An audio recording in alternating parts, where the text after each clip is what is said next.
Hello. Hello. Welcome to another episode of Geekly Reveal. It's that show that brings you news on a geekly basis. Once again, I'm your host, the man with the plan. It's Dom. It's your boy Dom, aka Brother Dom, all over the internet. And once again, I am joined by the coolest and never the fullest co-host. Would you like to tell the people who you are? Who am I? I am Stephanie. I'm Captain Steph on Twitter and Snowqueer on Tumblr and Hello Stuff on Instagram and various other things all over the internet. Woo. For you. There it is. That's the truth. That's what's up. How you doing today, Steph? Yep, that's me. Oh, I'm alright. We went back to work today and Same. It was rough. I won't lie that it wasn't rough, but it could have been rougher. So neither of my bosses was in the office today, though. So chill day. Tomorrow's the real hurdle. Yeah, relaxed first day is always good. I also went back to work today with a very, very calm day. Everyone was kind of just easing back in. A lot of the management that I work with was sort of, hey, we haven't been here for a while, so we're just kind of easing in, which was nice. Answered a lot of emails and cleared out a lot of stuff. Very productive today. No, that's good. We're back from the holidays. I would say the holiday break, but we didn't take a break this year. Somehow we kept our pace. We did it. Yeah. If you missed it, you should go listen to our holiday tipsy episode. We got pretty inebriated and answered some listener questions, and it was a good time. And we recapped some stuff from the year. It was a lot of fun. How was your holiday overall? How was your New Year's specifically? Pretty good. It was so I just had my one of my best friends in the world over, and we stayed in and we watched the movies and ate a lot of good snack food and went to bed at like 12:30, and it was awesome. Very nice. I just stayed in with the girlfriend, and my brother and one of his friends also just stayed around, and we watched some Catfish. I played some Overwatch. We watched the ball drop, and we ate snacks, and I was in bed before 1. It was very nice. It's the day I needed before I came back to work, for sure. Yeah, I mean, it was somewhat rough, but also, like, good. But, like, so my flight back to New York left at 7:30. Ugh. So which was part of the reason that I didn't go out. Like, I didn't want to have to, like, go out for a party and then have a drive home, or, like, go out to, like, a bar. Like, my friend's house that I sometimes go to for New Year's, her family are smokers, so I always feel like I have to wash my clothes when I get home. So, like, there's a lot of things that could have gone sideways if I had gone out, I feel like. And so I'm glad that I just hung out at home. Yeah. When I came back, I got back to my apartment at like 10 a.m. and went to sleep until like 3 o'clock, so my sleep schedule's still fucked. Well, I mean, you know, that's always a hard part. But we're back. We are back in our regular swing. As you might be able to hear, we're not in the same location. We're on a very old school setup, and we're here to talk about nerdy stuff.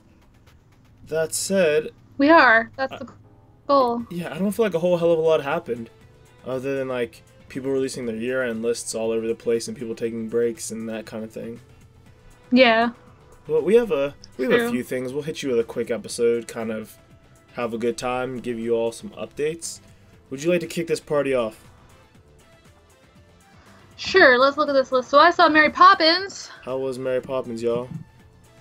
Mary Poppins Returns. It was delightful, actually. Emily Blunt is amazing. Like, truly and seriously wife goals. Like, she just has it all. I can't even handle it. Like, she just was so good in the role, and like Lin-Manuel Miranda was delightful.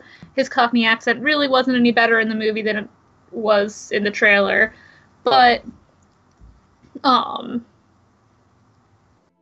he had a good role, and I liked that his love interest wasn't Mary Poppins, which I felt like was a good call narratively because the Dick Van Dyke's character was kind of like flirty with Mary Poppins in the original, so it was like would have been a little weird to have like her always just like flirting with chimney sweeps, I guess, or whatever, what have you. But I like they had the songs were pretty. I mean, some more memorable than others. I feel like if I watched the movie more than once, I would probably commit them to memory better than like in a similar way that that one has memorized supercalifragilisticexpialidocious or whatever. But the costumes were delightful. Like they were for the scene where they go into like an animated world. They were wearing these like gorgeous costumes that were painted to look like they were 3D. Like, you know how some people do like Borderlands costumes that have like the cell shading drawn on, or yeah, exactly. Okay. Whatever they're called, the shading drawn on them, that like that, except to like match the cartoony world, and like so they like moved like real costumes, but they looked really cartoony and like very just like a really interesting effect. I liked that there were some like musical like leitmotif kind of things that were callbacks to the original. There were like some plot stuff that was callbacks to the original. My favorite callback to the original was that in the original Mary Poppins, the mom is a suffragette. Like there's the whole song about sister suffragettes and like votes for women and the whole like kind of like feminist dealio there. And this is set later, like I think during the Depression. So the daughter has grown up to be a union organizer. Okay. And I liked that there was like that kind of thread of the family being involved in social justice things. And the only thing that I was bummed about was that unlike the original movie that had the Sister Suffragette song, there was no like jolly union rally song for us to hum along to and co-opt for my own socialist purposes. So, you know, other than that, A+ movie. I don't think you would like it, but you know. No, it was definitely my cup of tea. That didn't look like anything that I needed to spend time going to see. But it looked like it was exactly what it was supposed to be. And it sounds like people enjoyed it. My partner went to go see it, and she quite enjoyed it. So, you know, 2 people I know went to see it and liked it. So that qualifies to me as something quality. There you go. That's good. That's solid. Nice. Good movies are good. Good stuff. Yeah. Did you see Bird Box? I did not, because I'm a childish coward, but Okay. I know the premise of it. Okay. I was just curious. I did not see it. It didn't. I don't know. It doesn't look that good to me, and I've been hearing a lot more people come out and say that they didn't really love it that much. Mm-hmm. I think people were under the impression that it was a lot better than it is because it's easy to have memes with Sandra Bullock wearing a blindfold leading children. That's a good meme, so people think the movie must have been good. But I haven't heard like a ton of people talk about how great it was. I don't know. I saw The Happening. I heard about A Quiet Place. I think I can kind of get the gist of it. What is it like? Yeah, I feel like it's very like I Am Legend too. So you've mashed those up, I think I got it. Yeah, by the way, I'm real annoyed that there's like an alien character in Super Smash Bros. An alien character.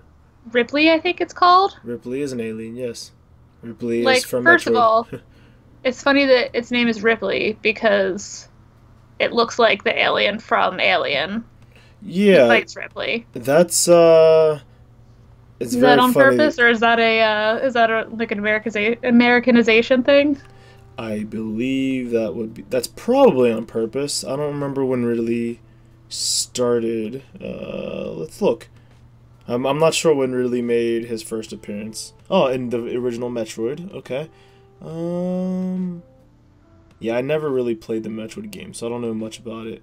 But Metroid Well, 1 came nothing. out in 1987 or 86 in Japan. And I don't know when Alien came out, but let's check that out. Alien movie. We're doing research here, fam. Alien movie. 1979. So it's probably a shout out to Ripley. Um, Considering he fights a female space marine type character, Yeah. it makes sense that there'd be an homage there. Um, no, his name's not Ripley. It's Ridley. I'm sorry. Ridley. Okay, Yes, but excuse it's me. probably a joke on that. Like it's just a D. It's just a P flipped around is a D. Um, that's probably how they got it. But yeah, it's just Ridley, and it's probably based on that.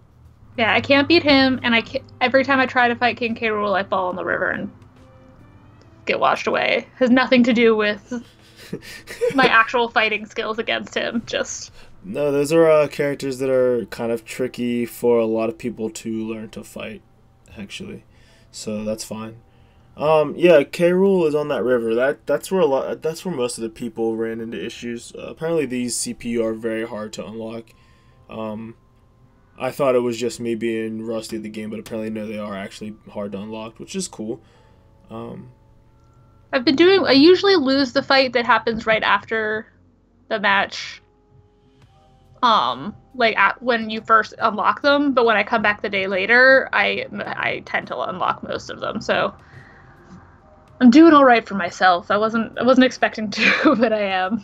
that's good. Okay, so Ridley was named after Ridley Scott, Who directed who Alien? directed Alien, which is why the character's name is Ripley. But okay, yeah. And Alien inspired a lot of the first Metroid game. That makes sense. Okay, that's what I was thinking. All right, all tracks. And he Cool, cool, killed cool. Samus's parents, so that's why they have a thing. Tracks. He also Tracks. killed Mega Man and Mario in that one trailer, so that's he's on a rampage. Ouch.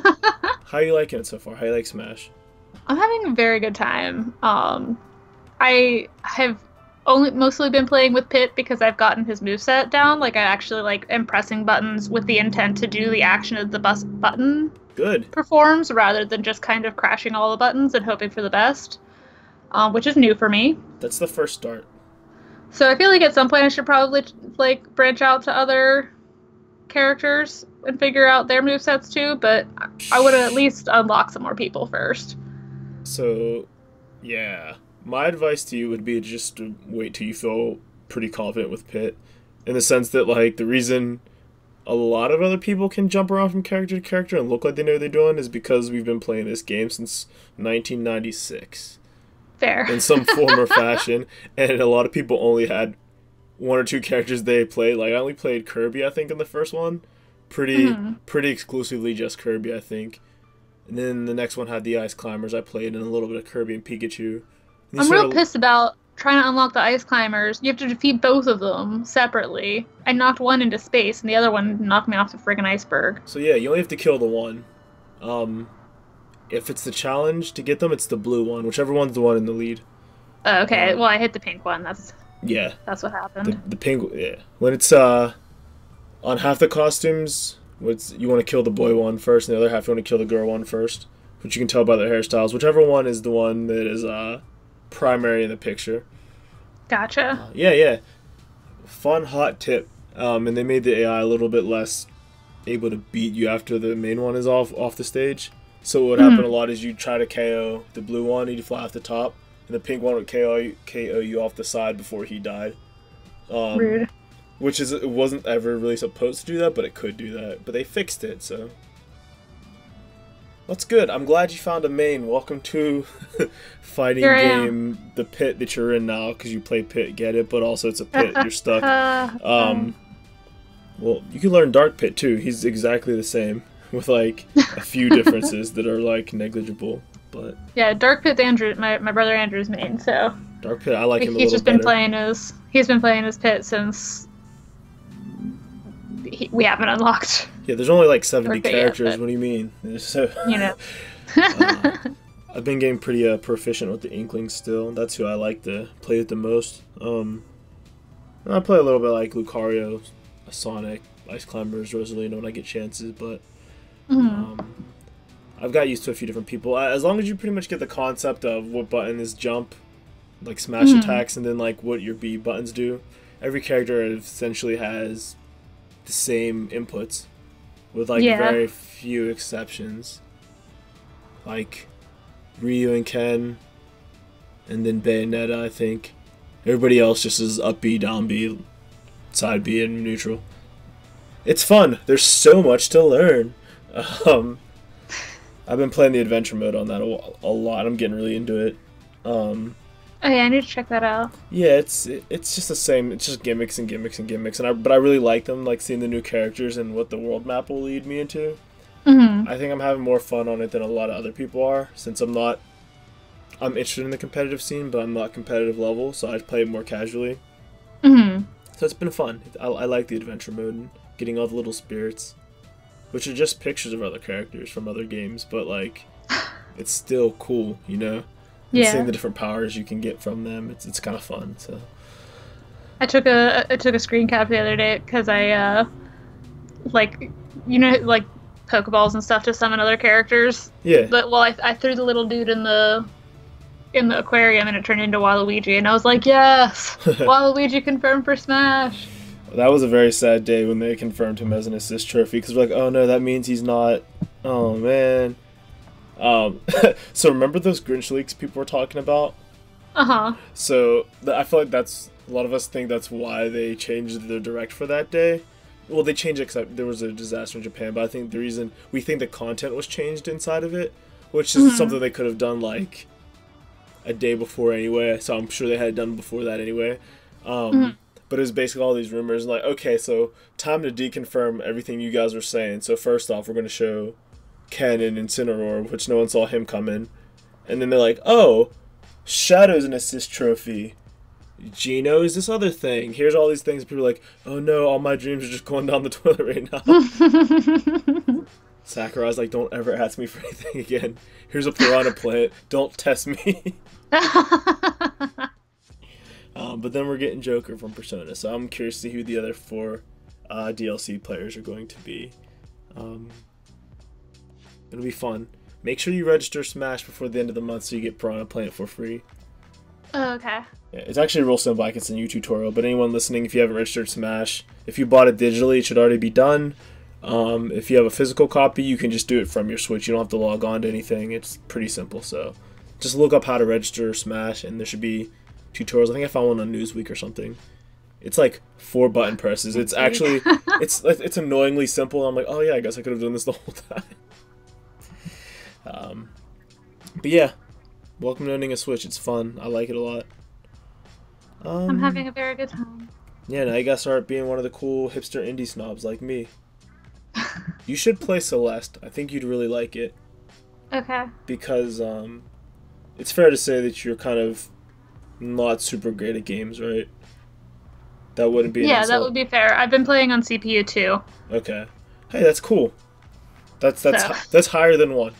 It is. It's progress. And I think these are some of the tougher CPUs they've made so far, so like congrats. You're gonna progress faster than we all did when we were playing it when it came out. But no, Celeste is this platforming game that tackles themes of depression. It's very, very difficult, but has a lot of assist modes on it that make it so you can tailor your own experience. You can play it like quote unquote as intended, but you can also turn off like the little stamina thing that like lets you climb walls for only a limited amount of time.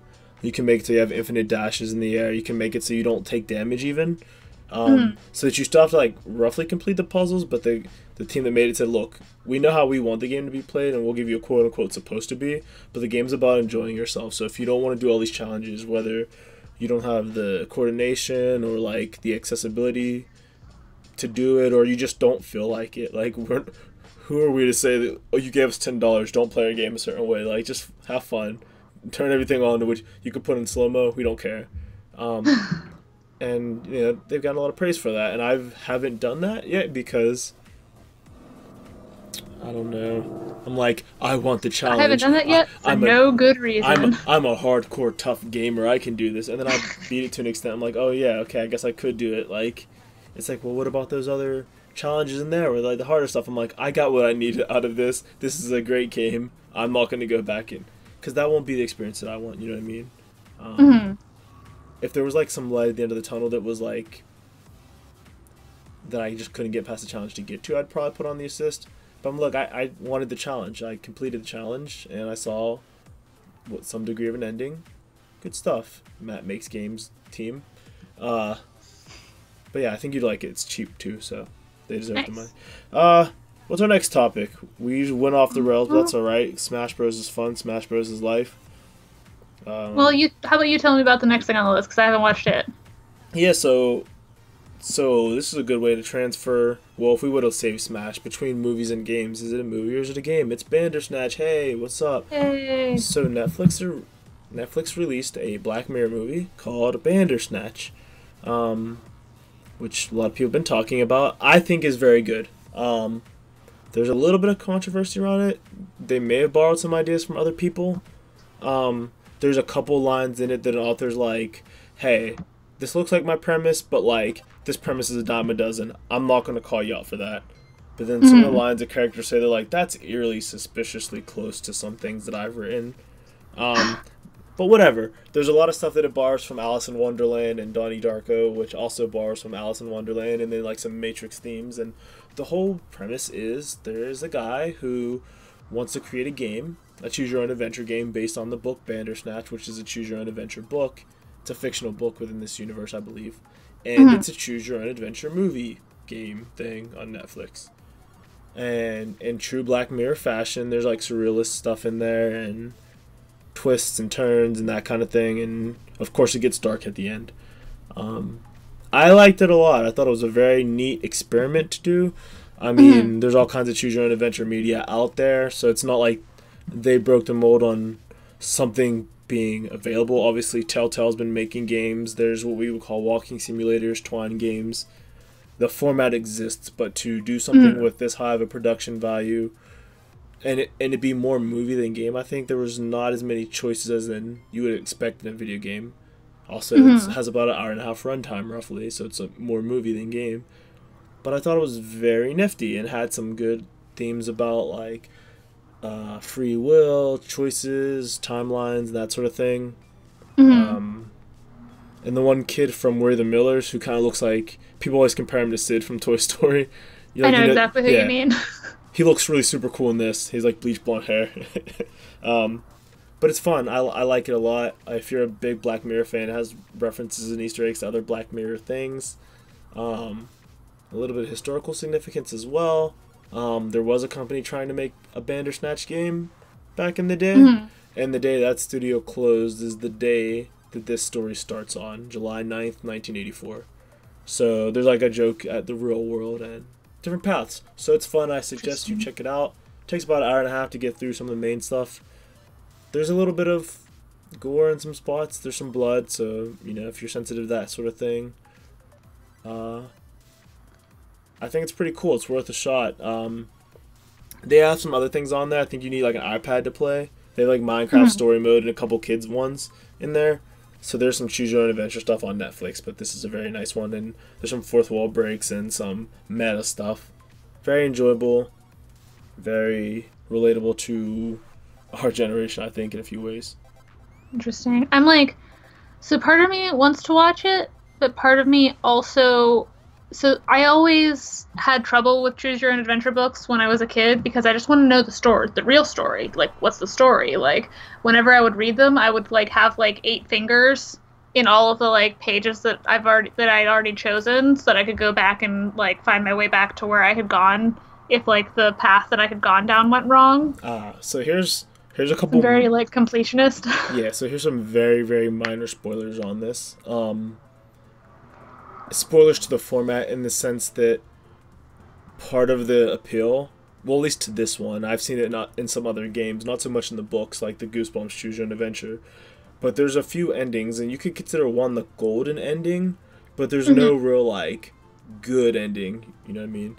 And that kind of fits with a lot of gameplay tropes where, at least when I was going through it, I know there's going to be a choice in this that you make a choice and the outcome's exactly the same. Like, you're going to say, I want to go left, and someone's like, that's cool that you chose left, but we're going right anyway, or you can choose right, you go. I'm like, I know there's going to be something like that. I know there's going to be a choice that seems like the right decision, but it's actually the wrong decision. and I know there's going to be some time where they don't give you an option at all.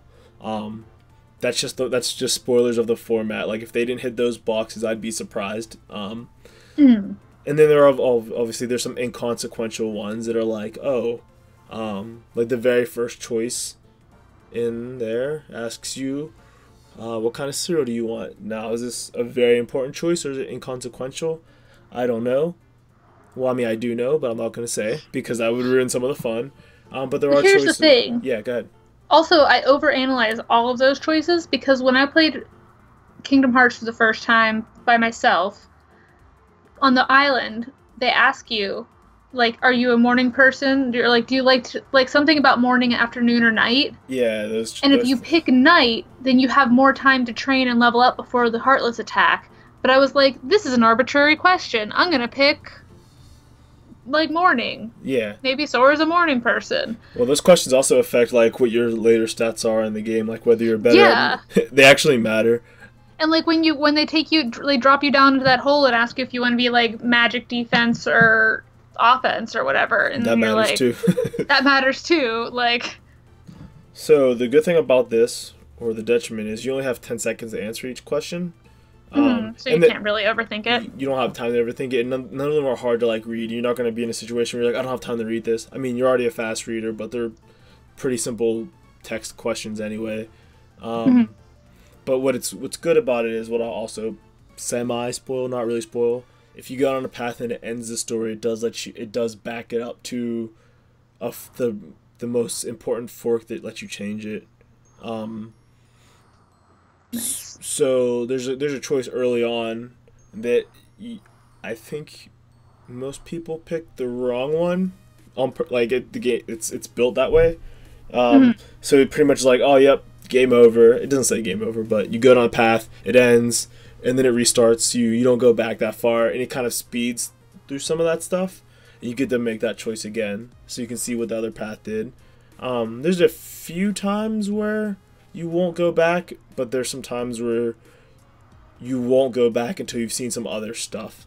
And that's something I think is really cool in there, is that there's some options that aren't available the first time you go through it until you've explored like other parts of the tree. And then branches from before will open up and that's part of the theme, like with timelines and stuff like that, is that, I wouldn't have known to be able to make that choice kind of thing. Sort of like a new game plus, in a way. I don't know a game example for this.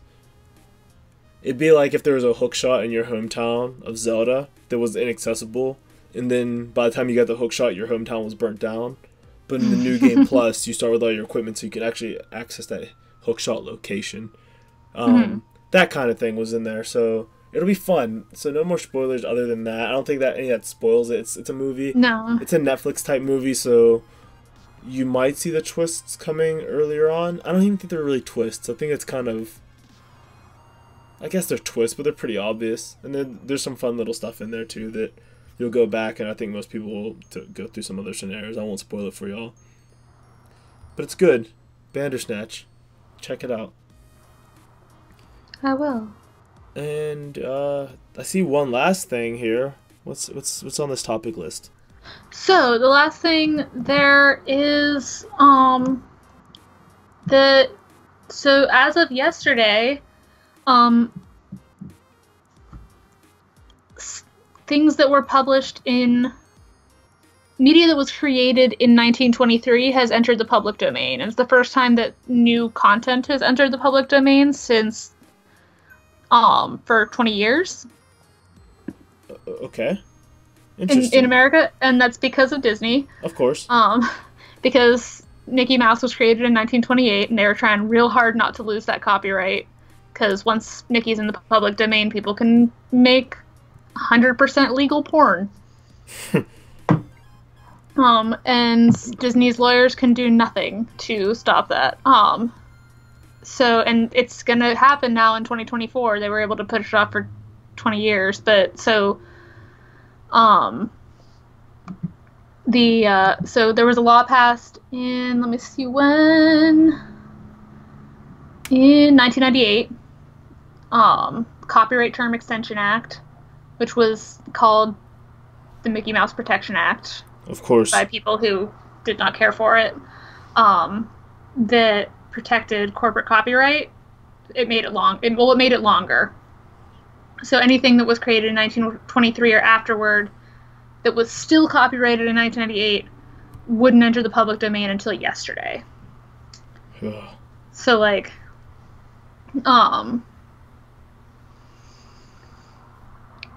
so public domain has been stuck for 20 years, but it's not stuck anymore. Woo! And all sorts of things are now in the public domain, like some Tarzan books, some like classic literature, the Ten Commandments movie, all kinds of stuff. Which means that not only can, let's see, Edith Wharton, E.E. Cummings, the poet, like lots of stuff that can now be freely interpreted by anyone who wants to, and which is like kind of nice for publishing companies, because now it just means like if we want to publish our own copy of like The Prophet or something, we can just slap our own cover on it and anyone can reissue it. But yeah, it's a big deal for creative stuff, just because like they're like available for educational use. Like you can remix them, like all, like, you know how like there are like 100,000,000 Sherlock Holmes adaptations and no one is paying the Arthur Conan Doyle estate for them? Yeah, because it's public domain, right? Yeah, because it's public domain. So like now, instead of just like someone could recut the Ten Commandments to like have Moses, like, I don't know, like punching a lion or something. That's weird, because I feel like the Ten Commandments themselves are at least semi-public domain.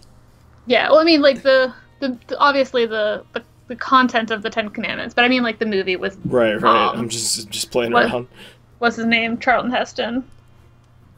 Yeah, I like the idea that creators should be able to get paid for their work while also understanding that copyright law in America is freaking predatory and just made to screw people out of like stuff like everything else. Yeah, like this is definitely a case where it's a good thing for creativity. Because like the people who are trying, I feel like if you look at who's trying to lobby for law, and if it's like Disney's corporate lawyers so that they can keep a stranglehold on their properties, like it's probably not a great thing. Yeah. I think that's what a lot of people are saying, is that it's Disney trying to protect it. That can't be a good thing. Like, oh, Disney tried to copyright the phrase Hakuna Matata. Oh shit! Like that makes me not want to be like, that makes me dislike copyrights. I'm not 100% sure why, but yeah, and like the copyright for like modern stuff is like absolutely important. Like it's important for like living current authors to have ultimate control over their own, like the publication of their own work, like legal control of the things that they've created. Like obviously not like to the point where like if someone has a different interpretation of their book than they are, that they can just like sue them or something. But like, you know what I mean? Like they legally own and are protected in their ownership of the thing they have made. Yeah, and it feels weird because usually it's companies getting the most use out of that. Mm-hmm. I mean, look at the stuff with the Fortnite dances. Like, it's a company somehow benefiting on the lack of copyright law. Mm-hmm. But at the same time, if someone's like, hey, we made this fan Pokemon game that uses mostly original Pokemon, actually it's almost all new Pokemon, to the point that calling it Pokemon is just to get an audience, but everyone within a reasonable understanding knows it's a fan project, especially when they write fan project on it, and Nintendo's fully within their right to be like, yo, stop, cease and desist. But something about that is like, oh man, I wish there was a way for this to exist, but not be breaking the law and setting a bad precedent. You know what I mean? Like, I wish someone could make their fan game or their fan art or their fan fiction. But I don't know. I don't know what value you get out of that. I used to think it was if you weren't infringing on the profit of the original property. For instance, like if somebody makes, the Wachowskis made The Matrix. If I'm like, yo, this is the Matrix fanverse, and he uses like the world of the Matrix, but it's like, well, the Wachowskis aren't currently making a Matrix thing or that kind of thing. I would be like, man, they're not making money off it. Why can't I? But it's also like, because you didn't make it, you're like, but I'm making all this stuff, like to what degree is your transformative art useful, you know what I mean? Like if you, for instance, that Pokemon Uranium game, if you took the Pokemon aspect out of that, like everything that Pokemon and Game Freak can copyright, what would still be there? Would it be a functional product? I think it still would be. You'd have to maybe change, like, well, you don't catch them in Pokeballs. You take them under your spell as a wizard, because there's tons of gotta catch them all type games. It's not like they can copyright that specific part. The Pokemon was just more of like a, hey, we're using most of the battle system with our own new stuff. So I'm like, man, I feel like there's a gray area where this could have been, I don't know, useful, or been like, hey, Nintendo owns this now, but your name's on it. Like, you weren't able to make money off it before. I don't know. I see what Sega did, and like, hey, keep on making fan games. Like, whatever, we don't care. Yeah, I was gonna say. Meanwhile, on the other side of the internet is the Sonic team. Yeah, Sonic Team's like, do whatever you want. Like, just don't put our name. Like, don't put Sonic Team on it. And like, so it was like a ROM hack. In which case, we don't care. Oh, hey, by the way, we're gonna hire some people to work for us because y'all seem to know what y'all want so bad. To a point that I'm like, that feels like not every company can do that. Don't get me wrong, but it feels like they're somehow able to strike a balance. I don't think there's anybody out there who didn't buy a Sonic game because of the fan content that was available to be purchased instead. I mean, I'm sure there's people that didn't buy it because of fan content, but it's not like, well, I have this thing, so I'm not buying that. I think it was, I'm not buying that regardless. And then a fan was like, hey, what about this? And they're like, cool, thanks. But it's also free stuff too, so I think they've caught a balance of knowing that they probably wouldn't still have much of a business model if it wasn't for overzealous fans. So, like, copyright is weird. I don't know. It truly is. Glad we can agree on that. Yeah. Does anyone really like copyright law in its current state? I'm sure Disney would like it to be tighter. A lot of us would like it to be looser. I don't know. I feel like generally, probably the answer, like, when someone asks, "What's the state of this law in America right now?" It's probably bad. That's fair. That's a fair statement. There's probably something bad about it. That's my take. I think it's a good take. It's not even a hot take. That's just, I think it's on point. Shucks. Shucks. Well, shucks. By the way, speaking of aw shucks, did you know Sam told me the other day that friend of the show, Sam. Yes. That the voice actors for both Goofy and Max Goof are going to be at OhioCon next week. That's a weird statement you just threw at me. Next week, okay. No, I did not know that, but we will be able to see the those Goofy voice actors. Just, I'm very, like, unreasonably excited about it for really no reason at all. It's not like I'm going to interact with anyone besides my friends at this convention. You're not going to go see the Goofs? I'm a little torn. Maybe I'll bring my Powerline t-shirt. Let's go see the Goofs. But oh yeah, don't you have a Roxanne cosplay? I kind of have a Roxanne cosplay, so so it might come with me. I don't have my stuff even together yet. I forgot there was a con next week. It feels like it's 2 weeks away. Life is something, huh? That's cool. Life's a thing. Golly gosh, I'm gonna just comes at you fast. I'm only gonna do the one costume. I think I'll see what I can get done. It's gonna be. I gotta make like armor, I guess. Is it armor? It's like an armor. Yeah, it's like an armor shirt. Like, yeah. I'm gonna make a shirt out of foam. Like armor crop top. It's not like bulky either. It's just a shirt that's made out of armor. That's a day. That's a day project, right? Get a hot glue gun, a heat gun, maybe some tape. Yeah, jeez, life comes at you fast. New year, new us, though, right? New year, new me. You're gonna just. That's us. That's the goal. That's the dream. Let's take this podcast up another level in the next coming months. Yes. Do we have? Last news, I guess. Anything else?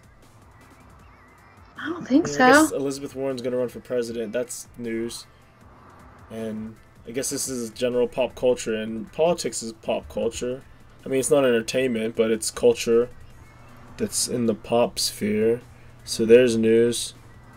Don Lemon got drunk again on CNN for New Year's. Anderson Cooper took a terrible shot. This is Meme Watch 2019. Holla at your boy. I don't anything is. I'm tired, homie. I think we did it. Kingdom Hearts at the end of the month. Let's go, baby. Woo! I'll believe it when I see it. I still I'm like clinging to like the flat earth of Kingdom Hearts. Like, prove to me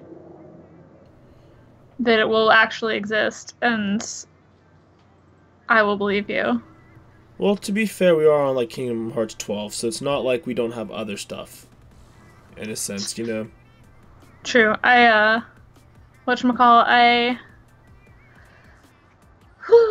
Words. I watched my brother play through most of the previous Kingdom Hearts games over. Do you understand anything? Christmas break. Nope, Yeah. not a single thing. I didn't even understand what I was watching. Did he?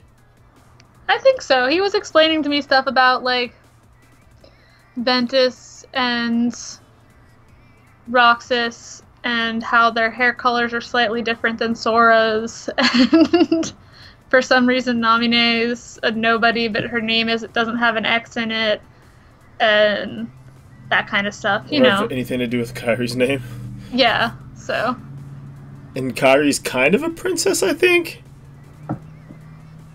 Yeah, she's the Princess of Heart. You know what? Wait, is Frozen in this one? I forget. Did they actually add it in? I think it is. So here, they messed around too long. Like, now there's more princesses than there were when this game came out. Like, so they have to, like, kind of throw that whole plot line out the window, right? This doesn't make any sense. Just kidding. There are even more Princesses of Heart. Yeah, like, we forgot there were some. We had to go back in the past to get them, though. Like, Tiana's from the past. We were never there. Steamboat Willie whistles along like, oh, crap. Elsa's a queen? That's not a princess, right? Oh, man, but Anna's a princess, right? Yep. Interesting.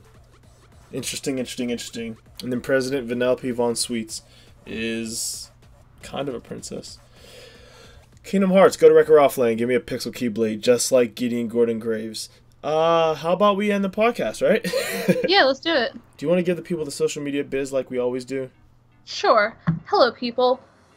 If you want to listen to more of this podcast, you can find it on iTunes or on the podcast catcher of your choice by searching for Character Reveal. You can also listen to us on the internet, on your browser. It's characterreveal.simplecast.fm. If you are listening to us on a podcast catcher that allows you to leave a rating or a review, it would be fabulous if you did that thing. Make it your New Year's resolution to rate and review more podcasts. It's a solid thing that you can put good energy out into the world. Nothing but good vibes. Simple task. Very easy. Give it a go. Then you can also find us elsewhere on the internet. You can find us on Twitter at CharacterRev. You can find us on Facebook by looking for Character Reveal. You can find us on Instagram, and that is at Character Reveal. You can find Dom everywhere on the internet at Brother Dom. Yeah. That's his deal. He's got branding. I don't. You can find me in a variety of names, in a variety of internets. Captain Steph on Twitter, The Snow Queer on Tumblr, Hella Steph on the Gram, and that's it. The Gram. And hey, if you want to toss a few bucks our way, you don't gotta, but that'd be cool. We're on Patreon. That's patreon.com/character reveal. That is us. We are more consistent than ever, so, you know. And we got... We really are. All we can really ask for is regularity in 2019. Yep, that's true. Be regular, fam. That's it. We did it, right? We did it. All right. Listeners, thanks so much for tuning in to another episode of Geekly Reveal. And until next time, see you later. Bye.